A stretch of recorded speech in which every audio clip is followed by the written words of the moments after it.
Welcome to Movie Life Crisis. Join us as we watch the best movies from 30 years ago. 10 years ago, she was the victim of a vicious crime.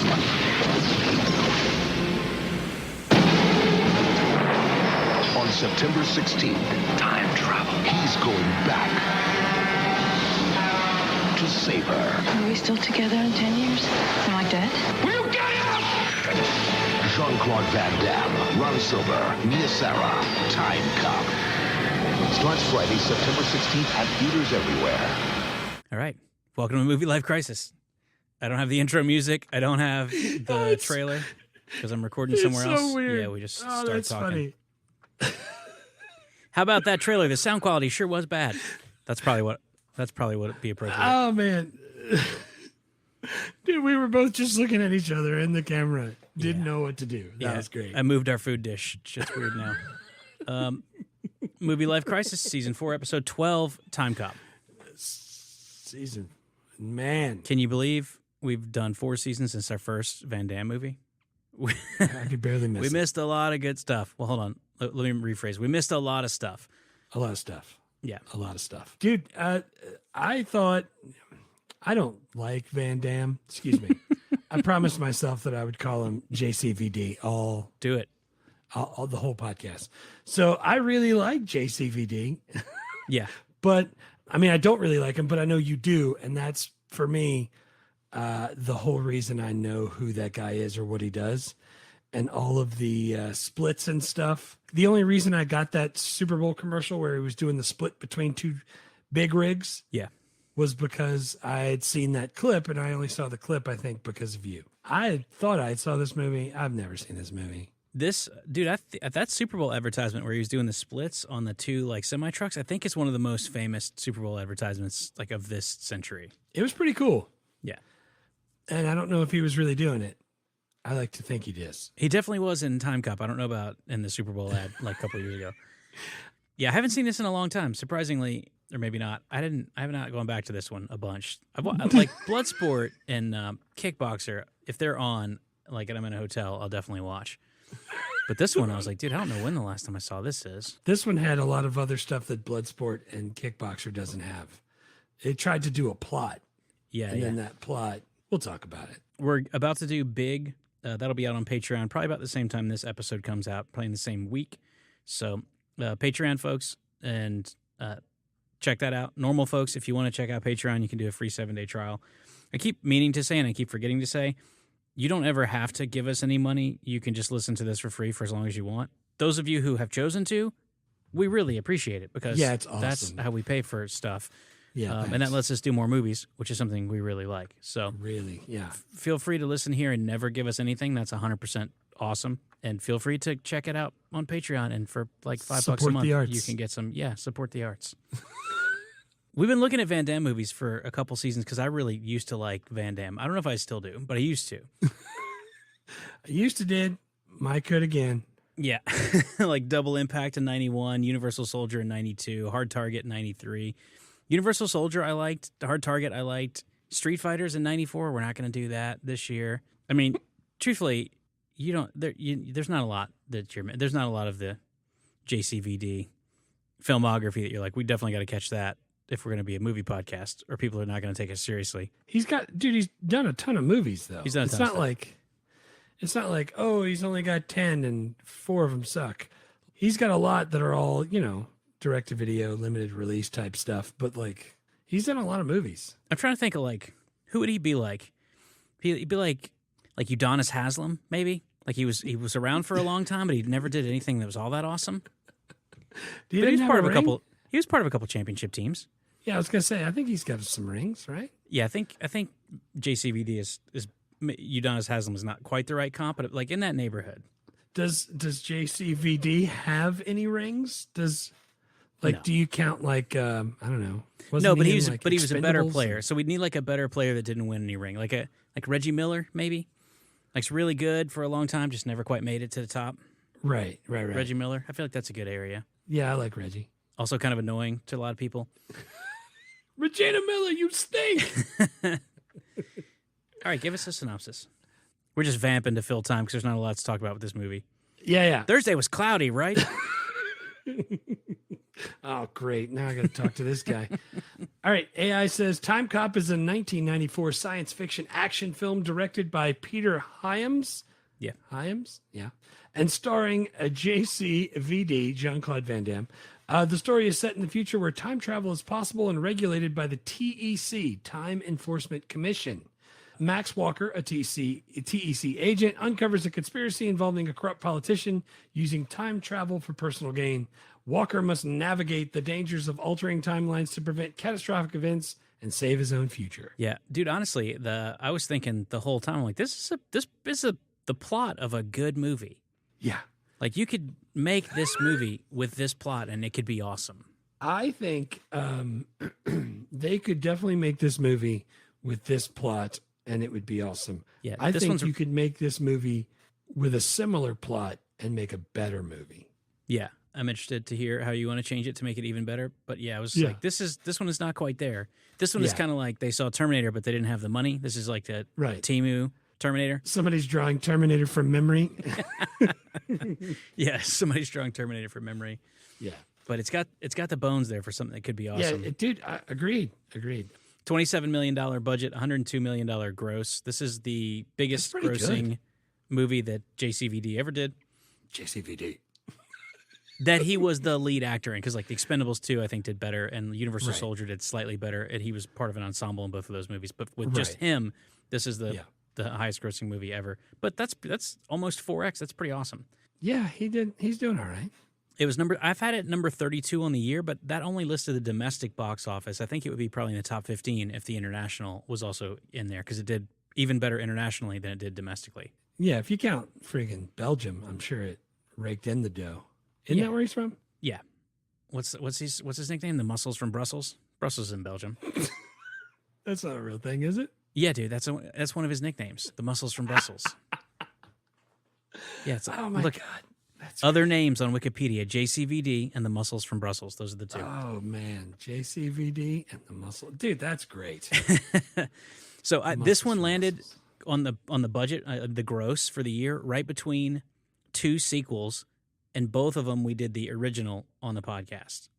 It's D2, The Mighty Ducks, and City Slickers 2, The Legend of Curly's Gold. Oh, man. Which one was it behind? It was behind D2. Oh, man. Which I don't think we're going to do on the podcast, but we're definitely going to do City Slickers 2. I hope we do. I think we're planning it because we both love it, and we love John Lovitz. Yeah. All right. Oh, awards? It was nominated for a Saturn Award for Best Science Fiction Film in the 95 Saturn Awards. That's it. Yeah. Didn't win anything. Sequels and spinoffs? It had some comic books. It had a TV series in 97. And they came out with a direct-to-video sequel, Timecop 2, The Berlin Decision. Yeah. So it's based on a comic book series. Yeah. It got a TV spinoff, and then it got a direct-to-video sequel. And it also got a novelization tie-in. Oh man! But which I've not read, but I'm gonna go check out. Did somebody write the novel afterwards? Yeah. They did the thing where it's like the movie's done, people kind of liked it. Let's now write a novel for people who just really want more in this universe. Which I guess someone felt like there was a need for. Is it the same story, but it's just written, or they spun it off? Usually they do they did one for they've done it a bunch, but I used to like the original Terminator movie, James Cameron wrote that script. It didn't exist in any other form. He thought it up and typed it out, and then they filmed it. And then after the movie was out, someone went back and wrote a novelization and fleshed out that, but it covers the exact same sequence of time as the movie does, but they just fill up more space because it's a novel, and you can see what's happening inside people's heads. Nice. So I think they did that with this. They done it with a bunch of movies, and I had no idea this one had gotten a novelization, but it did. Absolutely the very favorite novelization of any movie. And I don't know if we've talked about this before, but they made one for Back to the Future. Oh, nice. And it is so incredibly horrific that they have written books about how bad that book is based on the movie. And those are some of the ones I've read, and I need to send them to you, dude. They're so funny. It's so bad. It's so the great. Novelization for Terminator, I owned it as a kid, and I loved it, and you can't find it anymore. I had to download an illegal PDF of it because I wanted to reread it pretty recently. And like I had a real hard time finding it. Was it still good? Oh yeah, it was. I remember it being Nice. good, and it was. But it's gone from the internet. Like, What if from you the would have world. had to? What if you had to draw that one from memory? Would it have sounded like Timecop? Do you remember seeing this movie this week for the first time? I think, other than the splits in the kitchen, on the counter, that whole thing, I don't. This is the first time I've seen it. What's your favorite Van Damme movie? This one, I don't. Dude, I don't. But you've seen like Bloodsport. What do you want? The shots or the ointment? Like, I don't. I don't really know how to pick it. I don't. Bloodsport. All of those are fine. I just don't like fighting movies like that. Yeah. Where did they go? Like I feel like in the 80s it was like Bruce Lee. I mean even before that there was a bunch of martial arts stuff, but like Bruce Lee, Jackie Chan, Chuck Norris, and then it went into like Seagal and Van Damme and like Jet Li and then it's just like But even everyone like just Wesley stops. Snipes, like Yeah. he knows like Yeah, he knows a bunch of karate. karate. Yeah. He knows a lot of stuff like that. But like you put Jet Li in a movie or Jackie Chan in a movie, and I know what type of movie it's going to be. But you put Wesley Snipes in a movie, he's a friggin' day walking vampire, and he's still using, I don't know, Taekwondo to take people out, and I like that. Yeah. But like when it's just straight fighting, like Street Fighter, I've never seen that. I've played that game like 4 times. Yeah. You know what I'm saying? So like that's just not my thing. I can remember going, now that Jonas is listening, I can tell him.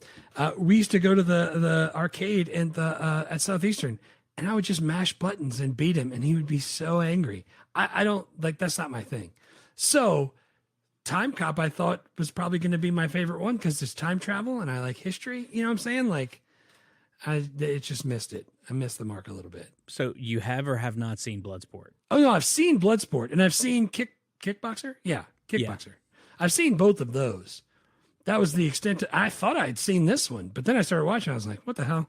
I've never seen any of this." Yeah, dude, I am wondering like what happened to karate movies and what happened to rom-coms. We talk about rom-coms all the time, but karate movies is maybe the first time I noticed like I don't think they make those anymore. Like why isn't Netflix just making like some karate movies? I mean, I guess they're making the freaking Karate Kid sequels. But like just straight up like low budget karate movies, no one's doing that. I don't. So is there a? I don't know, dude. I don't even remember the last fighting movie I saw.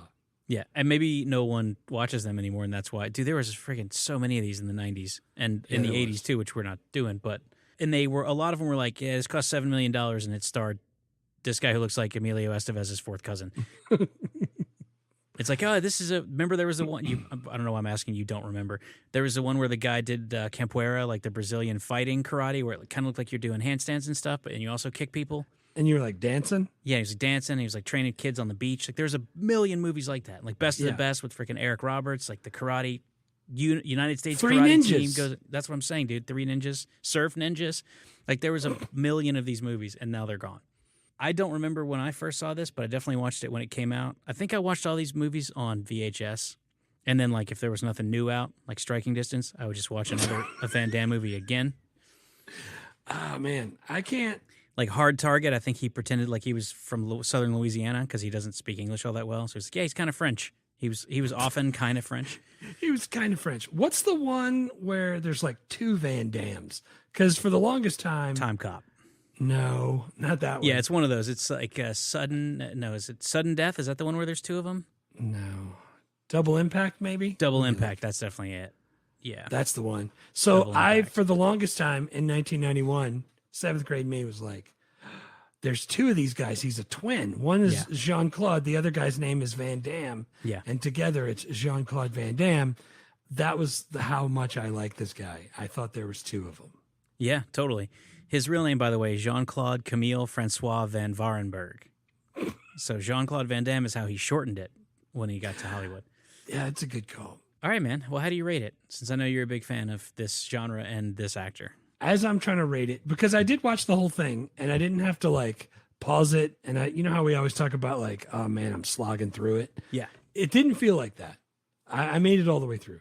And it was like, I felt like it went pretty quick. I don't like hour and a half. I don't know how long this was. It wasn't very long. Hour and 45 minutes. I give it something for that. So since there are no 7s, I'm giving it a 6. Nice. almost went 6.5, but I'm giving it a 6. Yeah. But that's just because it missed the opportunity to go into the past.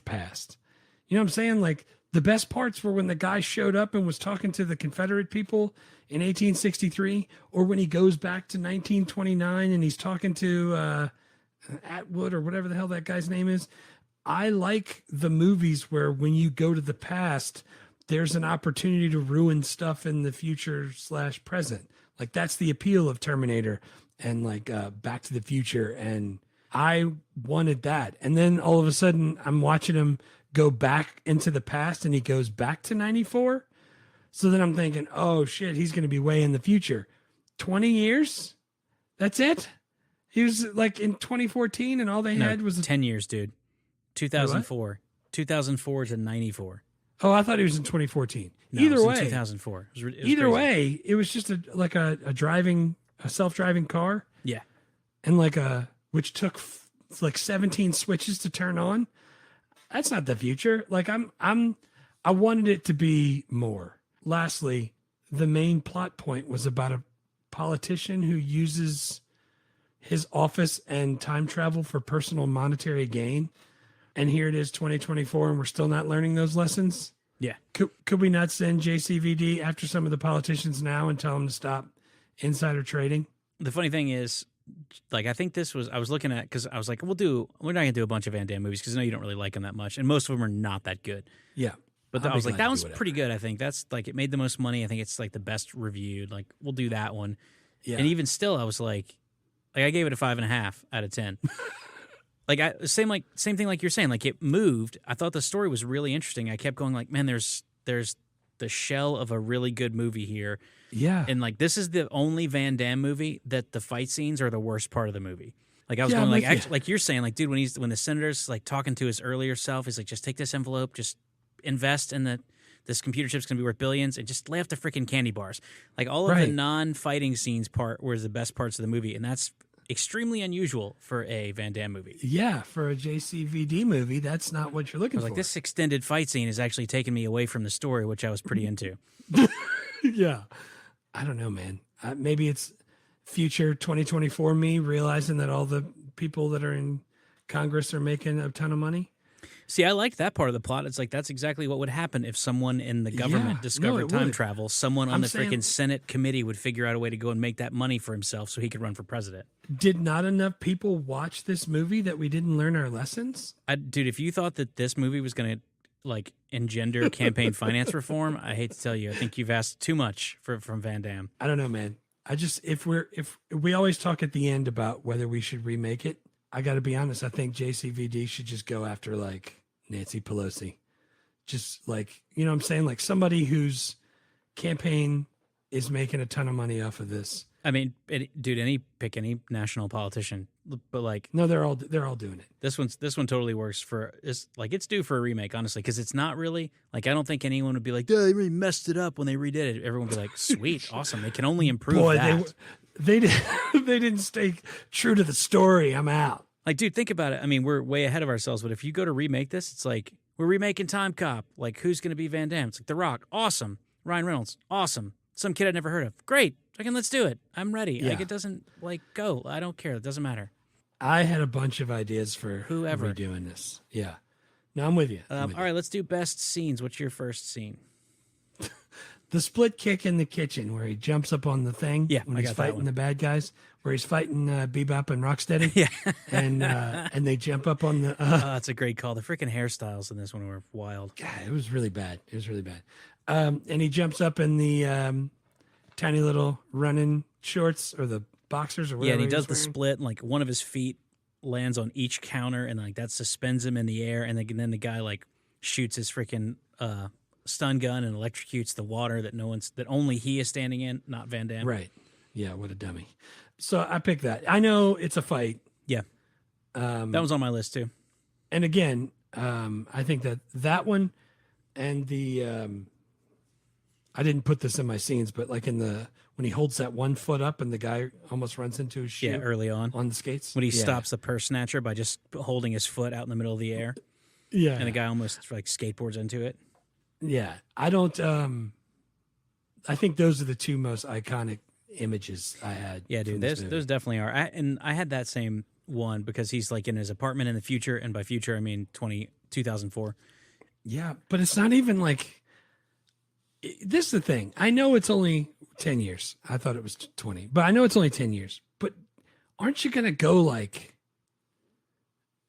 a little overboard with the, I don't know. Maybe they were trying to scale it back and make sure, hey, in 10 years, we're not going to have anything but a talking computer. Dude, they did go overboard. It was 10 years is nothing. 10 years, we don't even get a new freaking like PlayStation. They had like all the cars looked like it was 100 years in the future, and like everything was voice activated, and it looked like they did a really low budget Fifth Element production design, and it was only 10 years. Like, dude, 10 years. I got freaking underwear that are 10 years old. I don't think. I thought they would have gone more. Oh my God, I couldn't have handled anymore. The whole time I was going, what did they think was going to happen in 10 years? What kind of technological breakthroughs did they envision? Maybe it's because I was thinking 20 the whole time. I was thinking it was 20 still. Dude, 30 years we don't have cars that look like that or apartments that look like that. I don't think we want cars that look like that. I definitely don't want cars that look like that. But I'm saying, like, even a car, like, dude, we're 30 years in the future, and I still can't sit in my car and go home. And he goes, okay, driving home. Like, we're almost, like, in 10 more years, we might have that. That'll be 40 years from when this movie came out. Well, you know where I work, but all those kids, every time we talk about self-driving cars, they get super upset. They're like, I'm going to drive my own car. I'm going to swerve into them just to see if they can handle it. I'm like, all right. This is. And then when your car insurance is $1,100 a month, you're going to be back on a bicycle. Right. But yeah, dude, I got that one. Dude, I like, and actually I didn't think, like, that spin kick when he jumps up and lands on, no, that split, he lands on the counter, the guy electrocutes himself. That's the most iconic part of this movie. Yeah. But I actually I didn't think the fight choreography for this movie was very good compared to other Van Damme movies. Like in that, when he's fighting Bebop and Rocksteady, and he's fighting with a knife, and the choreography, you and I have choreographed a lot of knife fights, although they were lightsaber fights at the Oak Knoll Pool. They just didn't do a very good job. Like, Van Damme just held his knife straight up, and then the other guy just slashed at it like 9 or 10 times. Like, there wasn't any kind of. I was like, this is horrible. Cut. Hang on, guys, come in. Let's talk this over. You're going to dive into the pool. You're going to flip over Will. Like, that was a horrible. Yeah, dude, I told that knife fight was bad. The best fight as far as using stuff, I didn't even put it in my scenes, was when he had the two sticks, which were like a broken part like, of a lamp or something. Oh yeah, the lamp. Yeah, and he was like wailing on that guy, and he was just playing the drums. Yeah, that was in 1929 when he was fighting that guy. That was a good fight scene. Yeah, that's the only one that I liked of the fight scenes. Also, I had it in my notes, not in the best or in the worst, but just as a note. Since we're talking about fight scenes, that like watching karate movies as a kid really skewed my perception of how much of the general populace could execute like a jumping spin kick. Because in the movies everyone can, and in real life I don't know anyone who can do that. Yeah, no, I agree. Like, do kids still do that? Does Jake like try to throw like a jump kick like off the side of the pool into the pool? No, like no they just don't. Kicks. Like he doesn't watch fight movies. Yeah. Though. He's trying to like dunk, so he'll like jump in the air and try to hang in there like Michael Jordan. I don't know anybody that can spin kick. Not even spin kick, jumping spin kick, which happens a lot in the movies. Yeah, it does. I mean, if I did a spin kick, I would tear a groin or something. But like, add the jumping to it, and I would tear some other stuff also. What about do you know how like you used to watch like Karate Kid, and then you would go out and you would do the crane and freaking face kick your brother, dude, or balance something like on the one pier and like with one leg up. Right. Or you watch Indiana Jones and you go do something. Yeah, I wasn't the guy who would like fight that much. Yeah, I was putting the sprinkler and doing the choreographed fight out of the Oak Knoll Pool, only because it was fun, not because I thought I could do any of it really well. Yeah, like faking the punch, having you grab it and fall on your back and pretend to kick me into the pool was fantastically fun. I don't think it looked good at all. No, I'm sure. I mean, in my mind, it looked better than the fight choreography in this movie, but in real life, probably not. The fact that we had the sprinkler and it was just raining right there on that indoor-outdoor carpet. Yeah, dude, got to create the ambiance for the fight scene. Yeah. My next scene is the very opening scene, which it's the movie starts and it's just a civil war. It's 1863 in Georgia, And Gainesville, like Georgia, one guy holds up the Confederates troops. He's like, "You got that? I want the gold. Give me the gold." And then he shoots them with like a modern, like silenced submachine gun that's got like LEDs and stuff all over it. Yeah. And then from there, it immediately cuts to a Senate committee meeting where they're explaining that like time travel really is real, and also that the United States government should be the ones in charge of policing it. Right. Like, I just thought that I had no recollection of that at all, and I was like, God, that's such a great way to start this movie. I'm very invested right now. I totally agree, and I thought it was going to be more of that, not this committee meeting. But like, I even wanted the part with like, I know he pulls out those guns and just takes those guys out. By the way, the fact that he didn't hit the horses, that was some GI Joe stuff. But I'm saying, like, I wish one of the guys would have like hid behind and had to shoot him with a friggin' I don't know whatever they use, muskets or whatever. So bow like and arrow. or just a regular rifled gun. So like I dude, I don't know. I wanted more of that kind of stuff. And then they went back to 29 and I was like, hell yeah, this is like that. But then it wasn't. So I wonder, because it's based on a comic series, I wonder if there was more of that in the comics. But like when you get to movies, like there's two things. One is that you only have so much time and you have a story you have to tell. And two is that you only have like $26 million, and the time travel like set pieces are probably pretty expensive. Yeah. So, but yeah, I'm with you. I would have loved if they could have worked in more of that, because it's like you go. It starts in 1863, and then it goes to frickin' 2004, and then it goes to 94, and then it goes to 1929. But then the whole rest of the movie, like an hour 15, is between 94 and 2004, which are basically the same, except the 2004 cars look really stupid. Well, no, that's my point. Like that's why I thought they were going to overdo it.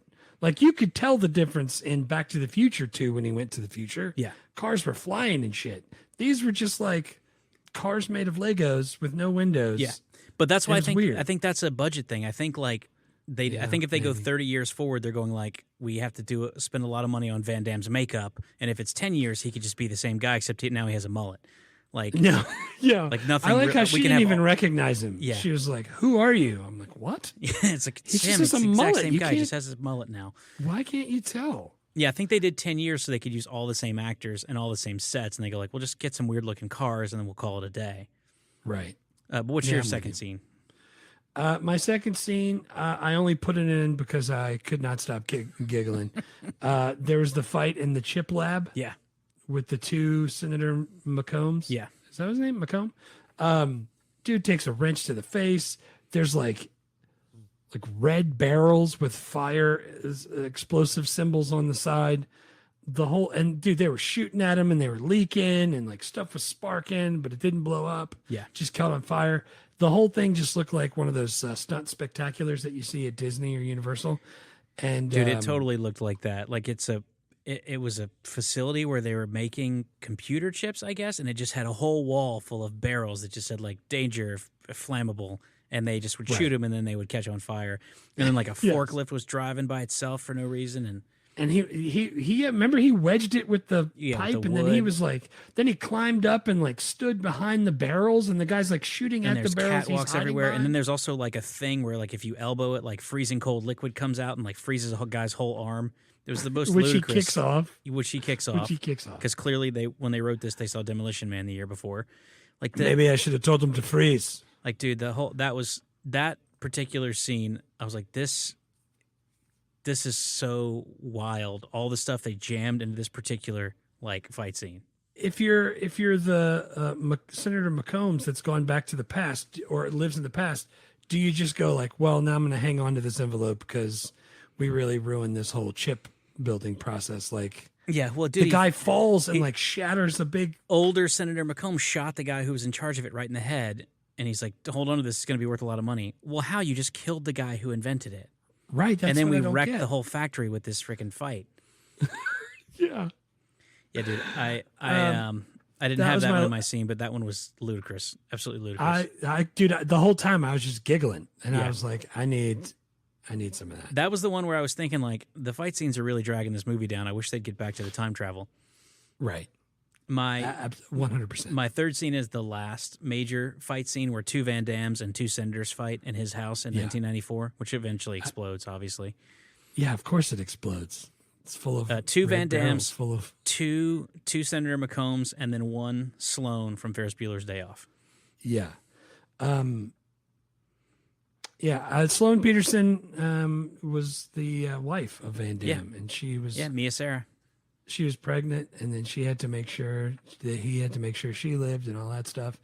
What do you think in that last scene where he pushes the two together because two people can't occupy the same space? Same space. I didn't like how they did the. You know what it reminded me of? The very end of the first Blade. Yeah, me too. That's the thing. That's where I'm saying, like, the special effects for this movie, because they only have like $26 million or whatever, $27 million. Right. You could tell they needed more money to do the effects right, because that one in particular was horrible. And then so what do you make it look like? I don't know, man, but that's why you hire like someone awesome to come up with that. Like I couldn't do that job. The whole time I was thinking like, oh, this is crap. Oh wait, what would I make it do? Like I don't even know. But probably not turn into a red pile of goo. Yeah, then just dissolves and they both go away. Yeah. I don't know. I feel like a lot of times in time travel books, that's like if you were gonna have that rule, like you're the same, you can't touch. You'd be like it's like an antimatter explosion. Yeah. But whatever. I don't like time travel. Friggin' stories are awesome. Yeah, dude. I love time travel stories. I got some in my worst. I have some notes about how the time travel was handled here. But yeah, do I too? But that was my last. That was my last. That was the lab fight. The final showdown was what I had for third too. Nice, man. What about quotes? Oh, there were so many to choose from. I know. It was a wealth. I had one, and that's it. All right. I'll let you start. In 1929. The guy does the button under the desk because he knows. And this guy with like a friggin' big mustache comes out, and he's standing like the Irish fighting the Irish, bare knuckle boxer, feet, the Notre Dame logo. Front, feet, yeah. So he says, "I went 10 rounds with John L. Sullivan himself," and then he waffle stomps the shit out of that guy. Van Damme does. Yeah, and then he says, "I saw Tyson beat Spinks on TV," and I thought that was pretty funny. If only I had understood him. If you could understand his delivery. Yeah, I just didn't get that part. It's like one time my daddy caught a bullet, and I was like, "What?" He caught a bullet in his teeth. I thought that part was funny, but that's only because I had the subtitles on. Yeah, because I didn't catch that because I didn't have the subtitles. A lot of stuff that Bruce McGill said cracked me up. I freaking love that guy. God, that guy. But none of it enough to write down. And I kept the quotes that I kept thinking of during this movie were all quotes from other time travel movies. Like when there were all the continuity errors in the past, I kept saying like, "Kay, you ever flashy thing me? Kay, I ain't playing with you. You flashy thing me? You flashy thing me?" And then the whole time that Van Damme, he when he would travel to the past from 2004 to 1994, he was wearing a freaking vest. I kept going out loud to my TV. "What'd you do? Jump ship? What's with the life preserver?" The whole time I was thinking like, all right, the one silver outfit with the bright V stripes and the boots. That's what we're all doing with the boots. Yeah, dude. I like Bruce McGill also, but I couldn't write any of them down. Like I just didn't. Same. Like when he held his foot up in the mall, and the guy's like, "Read it," and he's like, "Wolverine," and he was like, "Read between the lines." I'm like, "What are we doing?" Like that. I don't know. Yeah, am I supposed to believe that he wrote something on the bottom of his boot in case he could use a high kick to foil a crime later on? Like that's no. He's telling him to read between the lines metaphorically. Yeah. So that's why the guy's like, "I'm gonna get the hell out of here." Dude, I don't know. That's the only thing I had was the Tyson beat Spinks on TV. Yeah, that's a pretty good. And one. That's the only time. There were not really any quotes in this one, so let's just move on to characters. The first one I got is Van Damme. Yeah, I have JCVD also. I think it's his best acting job. Like, except for maybe The Expendables 2, because I liked that one. But that one was cranked up to 11. But this is the thing. I think he's a good action actor. Yeah. But he's not really good at delivering quips. But I think he's good at action. And unfortunately, in this one, the fight scenes and the action part weren't that good. Yeah. Like, I don't know if it's direction or what it was, but the whole time I was just like, one time my daddy caught a bullet. And I was just like, that dude's funnier than this guy, and English is also his second language. So I don't know. but the language that he spoke as a youngster is way further away from English than French is. Yeah. Oh man. Yeah, I had JCVD also. My second one was Bruce McGill, Commander Matuzak. God, I love that guy. Yeah, this is our third McGill movie. We did My Cousin Vinny. My Cousin I Vinny. Shot the Clerk. Yeah, we did And My then he Cousin was in Vinny, and we did Cliffhanger. Cliffhanger. Yeah. But dude, this isn't going to be the last either. No. Because like he's in Bagger Vance, he's in Ali and Yeah. Shallow Hal and Matchstick Men and Runaway Jury and Collateral and all those stuff.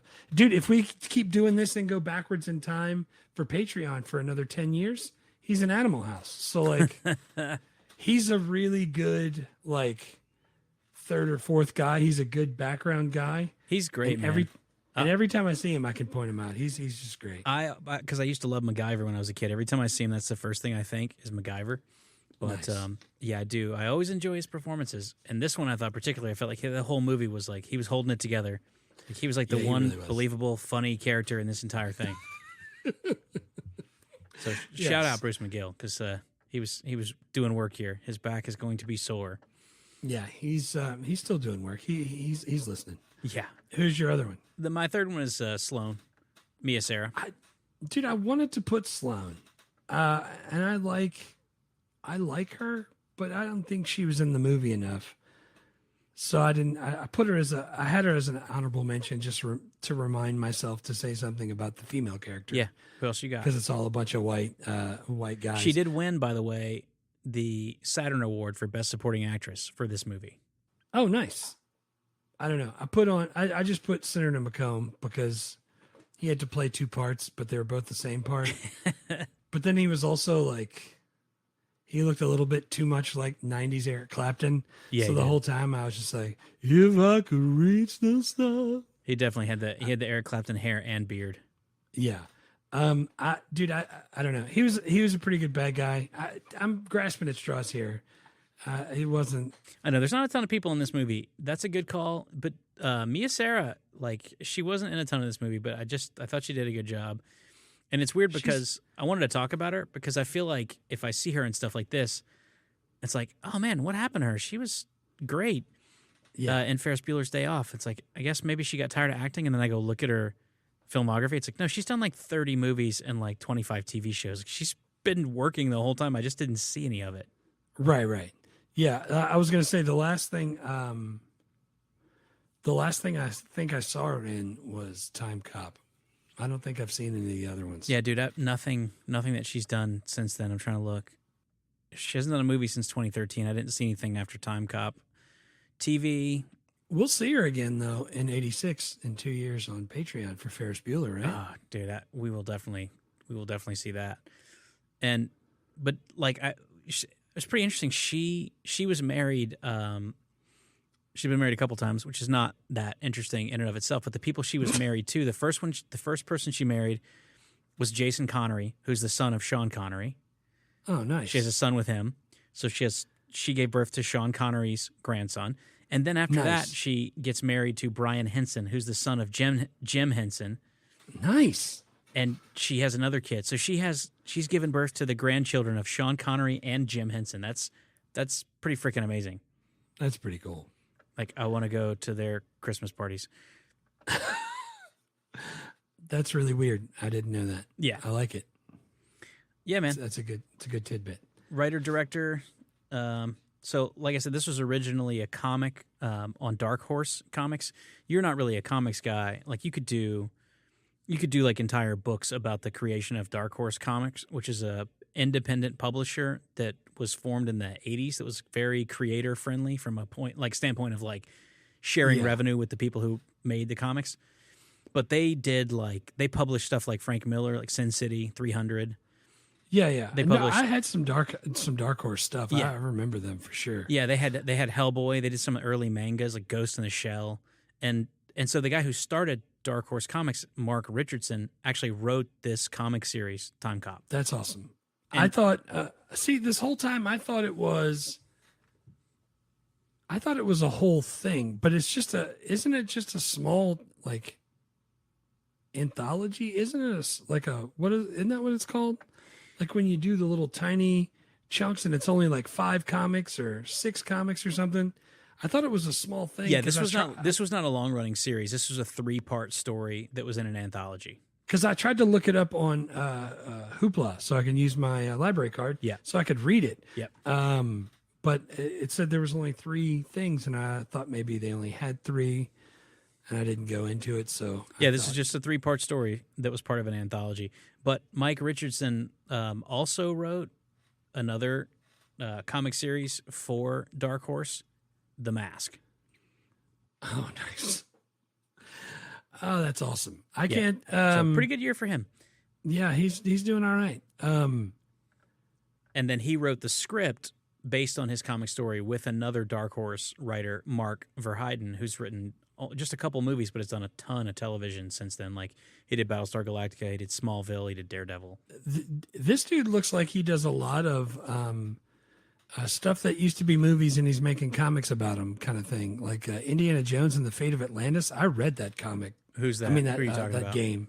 The guy you said, the Richardson. Yeah.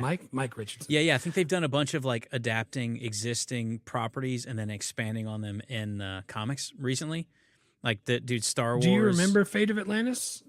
Like No. that. That was an Indiana Jones game on like MS DOS, like old school, put in a floppy disk kind of game. Oh wow, I don't know if I ever played that. I remember that. It's like a point and click kind of game. I freaking love those. Yeah, that guy did some stuff that I actually knew. That's I pretty cool. wish that I'd been able to get to my research for this episode a little bit earlier because he'd have been a fun guy to talk to because I feel sure that he would have talked to us and he probably has all kind of great stories about how this movie happened. Yeah. But maybe we don't want to talk to a guy who wrote the script when we're going to go, this movie was not that great. Right. Those are generally not the interviews we want to do because we don't want him to listen and be like, those sons of bitches. Yeah. What about the director? The only thing I saw that he did that I knew of was the Arnold movie End of Days. Yeah, he didn't have a ton of stuff that I saw. I didn't really like it, but I've seen it. Yeah, I don't have a lot on him. All right, so the first thing I have for the worst is the first time travel physics screw up that I found is at the 7-minute mark, which is when they were in the Senate hearing, and they're like, the guy was like, yeah, sure, time travel, that's great, but like, don't waste my time. And they're like, no, it's for real. Like, we found someone in Iran that bought some weapons, and they paid for it with gold, but the gold was like stamped property of General Robert E. Lee. Yeah. And then they said it was carbon dated to 1863. No. That's not how carbon dating works. That's not how carbon dating works. If you take it from 1863 to now, the gold hasn't aged.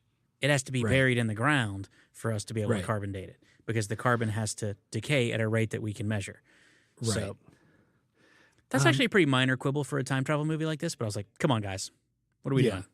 Yeah. It's brand new. We just brought it back. Also, the thing that he said, this thing that he said where you can go into the past, but you can't go into the future because it hasn't been lived yet. I like that idea. I do too. I think that's a fun time travel. Like, you have to, anytime you do time travel, you have to figure out, like, are we doing the multiverse thing where anytime you change something that's like a new future? Yeah. Or are we doing like you can go back, but if you screw up anything in this timeline, everyone dies. Right. It's like, that's the Back to the Future way. That's the way they did this movie. Right. I kind of like that. Yeah. But you have to make that decision early on. So what about the alternate timeline, the alternate 85, like in Back to the Future, where like, okay, so something happened in the past, so now it's skewed and they got this different timeline. Yeah, but that was still one timeline that they just changed the previous timeline. I like that, how it's... Yeah, I do too. But you can go back and fix that problem and have the original one again, or as close as you can. Yep. Dude, for the worst for me, my very first thing was 2.5 minutes of credits in the beginning. Just a black screen, a score, and some words. And not a good score. Yeah. No. 2.5 minutes. This is where my kids would have checked out right away. Dude, every movie, even when they watch like old Disney movies like Snow White or something old where the credits are in the beginning, my kids are like, what the hell is this? Why are we, it's been 3 minutes. What are we doing? And I'm kind of with them on this thing. I didn't like that. I actually liked it because that gave me time to set up my notes on my phone and like type in all the categories and stuff like that. Yeah, that's what we need. But dude, I hear you. Do you ever make your kids, like when they get to the end of the movie and they want to watch something else, just go, I want you to sit there for 9 minutes while I rewind. Before you start the next movie, while you pretend that this one is rewinding all the way to the very beginning. I do that in real life with an actual VHS at school. At the end of the year, there's kids that show up and they're just like, Yeah. Mr. Horn, can we watch a movie? I'm like, yeah, sure. What you want? You want Shrek? Oh, yeah, I love Shrek. All right, let me rewind it and I'll get it back to the. They're like, what now? And they sit there and watch a blue screen with a 3 on it. It's great. Yeah. Yeah. And if you don't rewind it all the way, you have to pay me money because that's how they used to do it. Be kind. Rewind. Yeah, dude. And then I had the one where he freaking sticks his leg straight out to stop the perch snatcher because that was just so stupid. Yeah. Anything he can do to show off his skills, that's what they were trying to do. I also want to know where he buys his jeans because my jeans in 94 would not have allowed that amount of leg movement. Yeah, he did have a lot of leg movement. Also, Like the ones that you get now are like stretchy. I could probably, physically I cannot do was that. just But about like, to my say, pants would allow for it. I don't know if it was the jeans. Dude, my leg's not going anywhere near that. But I'm saying like my pants are now built to allow that amount of movement. Dude, I could be completely naked and there's no way I'm kicking that high. No way. Yeah, I'm well aware. I'm sorry that everybody saying, just like, had to my- picture me kicking naked. But I'm saying my jeans would not. Dude, I'm so happy that Jonas is listening to the podcast now because now when we do really nerdy movie stuff that they messed the real world physics wouldn't allow He's for, gonna I be know that there'll be clapping. one person in the world Yeah. who will appreciate Yeah, it. he's going to be clapping. Yeah, so that one I didn't like. I did note like that we were at the 11-minute mark and Jean Claude Van Damme had his bare ass on the screen. That's a Yeah, dude. he always does that. That's what I did. I said, That's dude sex scene right in the front of the movie. I Why? don't like sex scenes at all. They don't move the. I am not 17 anymore. I don't need to see that. Yeah. Like, I didn't like it. Even just JCVD butt and boobs. I didn't need it. I didn't need it. I put that too. No, we definitely didn't need that at all. Oh, and wait. Speaking of boobs, the chick who went that like flip flopped and was on the other team, but pretended Yeah. to be on his team, and he was booty blind Yeah. and couldn't see it. She she got out. is you booty blind? She got out of the. First of all, we'll talk about that in a second. Gloria Rubin, by the way, is her name. Yeah, Ruben. She went with no bra on that mission, which was Yeah, she did. That was a stupid move. Very apparent. Yeah, dumb. And the only reason you know that is because they landed in water when they went to the past. Uh-huh. Why did they get in a capsule, a pod, and shoot off and go 88 miles an hour and then go into the past and then land in Where water? we're going, we There's- don't need roads. And they land in a duck pond. Yeah, there's no pod though. And then when they come back, They just use a little freaking pager. they're back in and the they come right pod back. though. Yeah. Yeah, dude, I could, if I wanted to spend a lot of time breaking it down, why do they have to sit in a freaking underground monorail Yeah, to launch and they go launch at a freaking concrete wall, yeah. like to go 88 to go back to the past. But then when they're ready to come home, they just tap their little beeper, like the one that tells you that your table's ready. Right. And then they come right back. Right, and they come right back. But they didn't explain it, and I don't really care all That much, that honestly. was the best effects though when the thing hit the like little saran wrap warble looking thing. Yeah, as yeah. It went to the They did a past. good That job part with looked that. cool. I had 20 minutes before Jean Claude Van Damme did his first split in the movie. That's when he was fighting in 1929. Yeah, yeah. And at 37 minutes, he does the famous one on the kitchen counter when the guy electrocutes himself. Yeah, the other split was good too though. He like dropped down and the guy swung and missed. Yeah. Classic Van Damme move. Absolutely. I don't know why people keep falling for that. But What about? Could Dude, you tell it was dubbed? Like walking through the mall, No. they were talking, and sometimes no, I couldn't tell. sometimes it just sounded like I don't know how you mic stuff like that in '94. Yeah, I think you typically do it with like you put the little like train tracks down, and then the sound guy with the boom gets pushed on the rolling cart next to you. Yeah. But But if they couldn't do that because they were shooting from a bunch of different angles, maybe they just said like, "Hey, we're just gonna come back and loop all this stuff that stinks later." 'cause I could like tell. in this. Yeah. Again, I don't think they had a ton of money here to hire all the best people. You know what they did right though? The last scene at the end when they're fighting in the rain in the house, the rain things were way above the 3-story house. Yeah, because the house was like wicked tall. Yeah, huge. So by the time they didn't move those rain things down, you know how I always complain about having like you could see where the source is. You couldn't see the source, especially on the ground level. That was good. That part was good. Good job, fellas. Yep. Yeah, dude, that reminds me it's not necessarily the worst, but at the very end of the movie, his wife doesn't get killed. She's alive. She gives birth to a kid. I have a whole He comes home from this. work to the same house that blew up. What's that? I have a whole paragraph about this. This made me so angry. I think you're going to say the dude, same thing as me. Go ahead. He comes home and his 10-year-old runs out and like jumps up and he grabs him. He's never met the kid before. Never ever. He's allergic to peanuts. Maybe he's going to fucking kill him. He doesn't know anything about this kid at all. He knows nothing about this kid. He's never met him before. But as far as the kid's concerned, this is his dad. Yeah. And I was just like, dude, that's super weird, man. And then also, I wanted to ask you, because you have an 11-year-old, when's the last time you were able to pick your kid up with one arm and walk up into the house while holding him? Am I JCVD? Do I have a regular tiny little kid? Or do I have my Dude, thyroid problem 11-year-old? That's what I'm saying. You're huge and your kid is huge, and JCVD is normal and his kid is normal. So I'm saying, like, it's probably pretty. But, like, my son is 2.5, and I feel like I'm not going to be able to pick him up when he's 10 with one arm, like I'm carrying a loaf of bread. Like, I feel like that time is going to end way before that. It definitely is. Also, some kids are wicked small. My kids are not. Like, my daughter is 6. I could probably barely pick her up with one hand.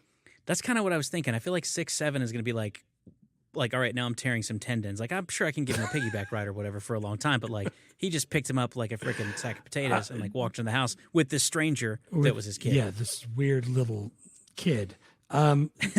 Dude, so I told Jake, I was like, there's a time, because he was complaining that, his mom didn't give him a long enough hug or something one night before they're going to bed. I was like, dude, you realize, like, you're already past the point where somebody's going to hold you. Like, the last time somebody held you, it already passed. And he started, like, getting a little misty-eyed. He was getting upset. And I was like, let me just try to hold you again. Dude, he's like dense like a dying star. He is a box full of rocks. I could not hold him for very long. Yeah, dude, I remember, like, I was over at your house, and it was probably before COVID, so Jake was probably, like, 5 or 6, and he jumped into my lap, like, from the side of the couch, and I felt like I got hit by a wrecking ball. Like, that was, like, 6 years ago. Yeah, so he's I can only imagine. Yeah, he's a big fella. We were waiting in line at Disney, and somebody was like, "Hey, how old's your kid?" And I was like, "He's 11." And they were like, "Good God, what size shoe is that?" I was like, 10 and a half. He's giant. He's a huge is that 11 in Martian years? Yeah. What did you have anything else about Jean Claude Van Damme meeting his stranger kid? Yeah. So it's a lot of the same things. Like, what kind of things do you not remember from the very beginning of that? Like, I have an 11-year-old. Imagine if I hadn't only known him for a year. There's so much I would get wrong. Like, what's the kid's name? I'm also thinking, like, that's true. But also, like, because, like, you've had kids for a long time. My kid's 2.5. I haven't been a parent for all that long. Before I was a parent, I didn't know jack shit about kids. So if you dropped a 10-year-old on me and were like, here's your kid, I'd be like, dude, I don't even... Where do we even begin? Yeah. What do we talk about? What do we feed What him? does he like to do? How do I can I get interact? him wet? Yeah. Do you use the toilet? Do you wipe your ass like a big boy? I don't know. Like, I know nothing. Right. Like, Jean Claude Van Damme's not gonna know any of that. Yeah. Like, left-handed, right-handed. Like, what's your middle name? Like, What's your regular name? What's your first name? Yeah, your actual name. I'm guessing Camille. Obviously, Since now that I've Jean-Claude seen Van Damme, Deuce. JCVD 2. Dude, I just finished a book called The Midnight Library, where this girl can, like, read a book and live that life of a different path that her life could have taken. And she didn't know the kid's name. That's the whole time I'm thinking, like, how do you, like, the kid runs up and goes, "Daddy, will you make me what you made me for breakfast yesterday?" Yeah, is it French fries with mayonnaise? Because I'm Belgian. I don't, like, you know what I'm saying? Like, I don't know. Yeah, dude, there's a lot of information you're going to be missing. You're going to have to ask your wife. And you're going to sound so like, weird. "Hey, can you take him to school tomorrow?" "Yeah, man, for sure." "Does the car know where school is? Because I don't know." Oh, man, I'm so glad that I can just use my voice.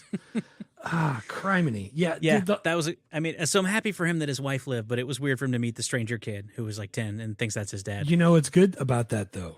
Think about all the stuff from 94 on, movies, music, that he can enjoy for the first time now. Yeah, that's true. And I'm sure the kid is like in the other future he wasn't alive, so this is definitely better than that was, but still kind of weird. Yeah, it's definitely The other thing I noticed was in the future, and by the future I mean 2004, Right. that on the news at one point in time, and while the guy was senator or whatever was on the Hill, it was like, "And the white supremacy party declares something." I was like, man, they just called it the white supremacy party. I was like, that's bold. Yeah. And it's not wrong. Yeah. But they're like, saying the quiet part out loud. Speaking of him, he needed $50 million to become president.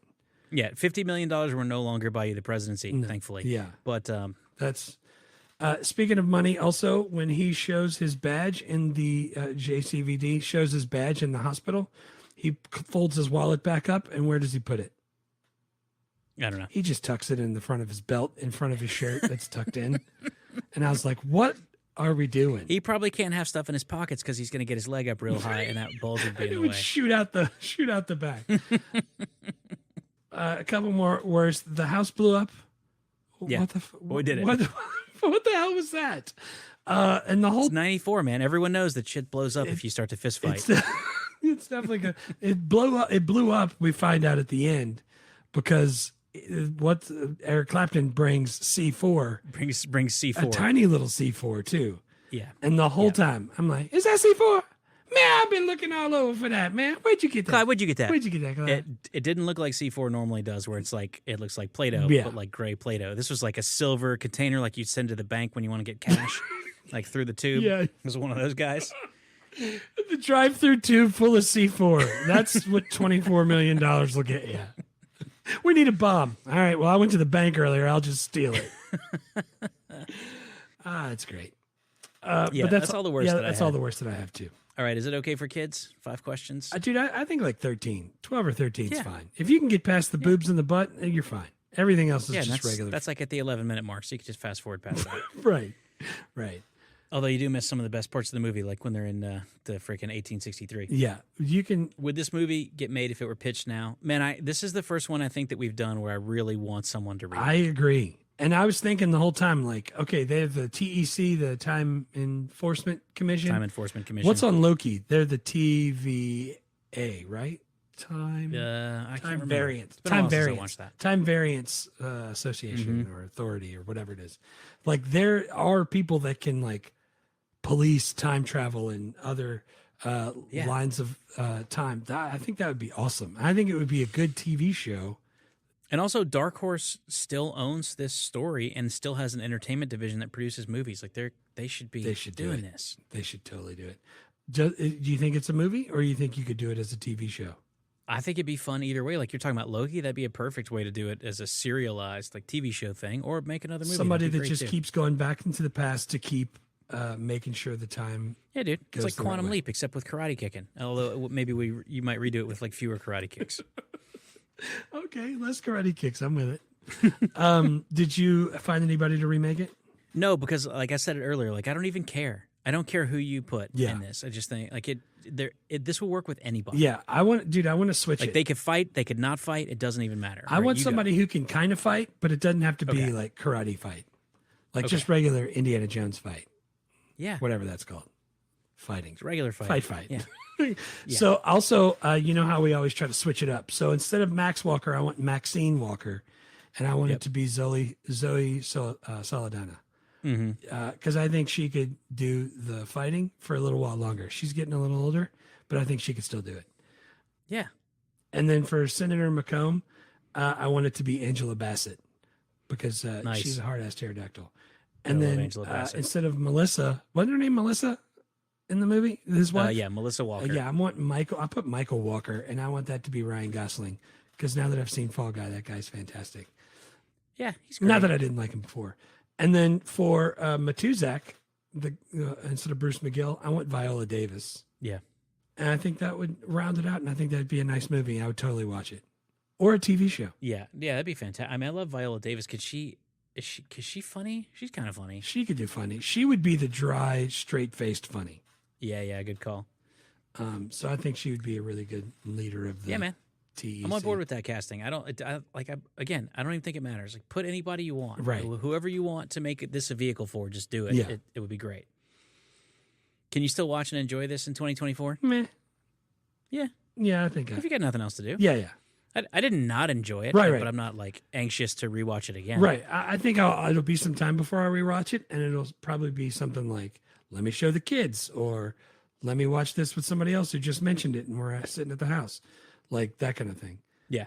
Yeah, I put on Big for Patreon this morning while I was at the studio doing work, and I was like, I'll just let it play in the background, then I can sit down and do like my official watch later where I can take notes.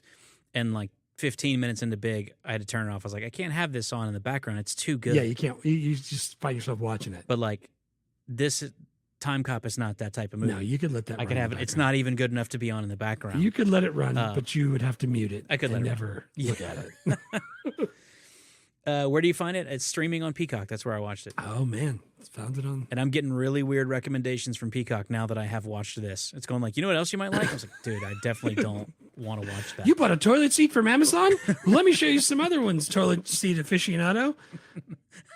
It's also it was on Pluto and Tubi, Nice. and there's only two breaks. Two what you call it? What's that called? Yeah, Commercials. Thank you. There's only two commercial breaks in Pluto, so that wasn't bad. Nice. Not bad, not bad. Okay, thanks for listening. Next episode on the main feed will be Quiz Show, Quiz show. That's which I'm actually super excited about. I know you. Haven't seen And it I'm in a long glad you time. are because I've never seen it, so I can't wait to watch it. And I don't think I've seen this one. Yeah, Quiz Show coming on the main feed. Big coming on Patreon. Anybody wants to check that out? Or if you want to join us on Discord and chat about movies. But yeah, you got anything else? I got nothing else. That's All right. Vaya con Dios. Vaya con Dios. Thanks for listening to Movie Life Crisis. Please subscribe, rate, and review. And remember, don't drive angry.